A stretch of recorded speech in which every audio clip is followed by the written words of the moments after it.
We're now starting the third layer of our training. Having learned how to share the good news, we move to thinking about how we need to multiply life. Sharing our faith is not just a battle against our own nerves, it's a battle of the spiritual realm. But a spiritual battle is not fought with physical weapons. It's fought with prayer and lots of it. So commit to praying for your friends as you embrace opportunities to share your faith. As we share our faith with our friends, we're going to face their concerns, questions, and maybe even criticisms about Christianity. And some of these concerns might even be fair enough. We want to be able to effectively find ways to understand their issues and be able to help them think things through. Remember that your friends will bring their own life experience into their thinking about the reality of God. We want to connect with these experiences so that we can help them connect with Jesus.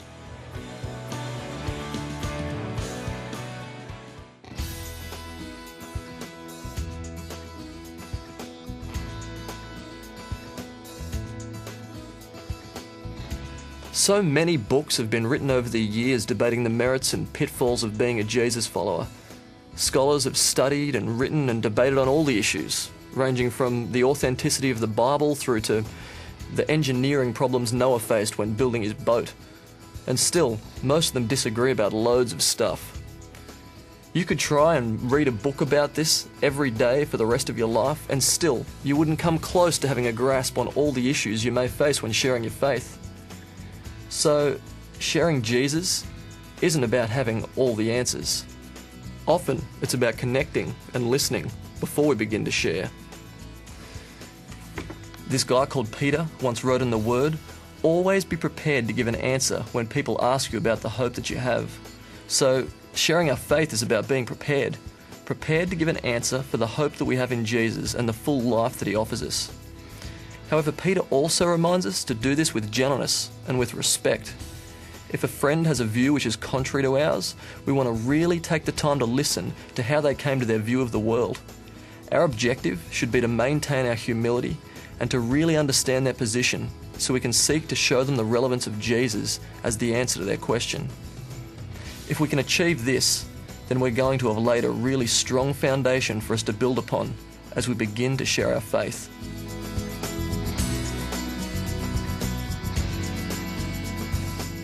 I think the saddest thing I've found is just apathy. I think people just don't care. I think it's just not... A lot of people think, they might even think it's true, but they just think, I just don't want it in my life right now. It seems like it's an option. I think some of the main issues are people don't want to they think that their life is going to change and they're not interested in that. That's a big issue. The most common thing I've come across is they're interested, but just not yet. They like the sound of it, but maybe there's something in their life that they're just not ready to give up yet. That's kind of coming between them and God. I think a lot of people struggle with their concept of the church. They might find Jesus very exciting and be quite interested in him, but when it comes to making the decision to join a church or go to some kind of organised religion, they really struggle with that. The fear factor that they have to suddenly conform to a whole set of new rules. A lot of people that I've spoken with over the years don't really care about whether God exists or not. They don't actually think about it very much. It's not an issue in their lives. It's just something that doesn't matter. It's awesome to have a feisty argument about, the reliability of the scriptures, or was Jesus actually God, or that's awesome. I love that. But when people don't care, how do you argue? Once we've come to terms with the fact that sharing our faith isn't about having all the answers, it gives us a great deal of freedom in our faith-sharing conversations.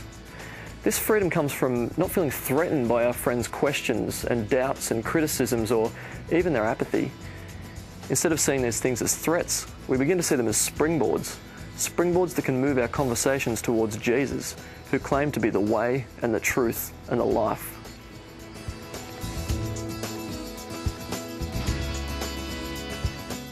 Maybe it would be helpful to remember 3 simple things. Firstly, we need to hear and understand our friend's question or concern or their existing beliefs. Stephen Covey put it pretty well when he said, "Seek first to understand, then to be understood."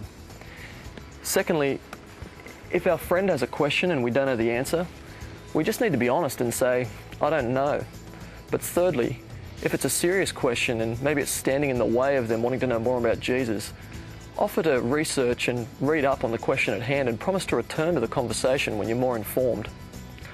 Ultimately, understanding and connecting with our friends' concerns and existing beliefs, it's not about having all the answers. It's about developing trust so we can point our friend towards Jesus as the source of their life to the full.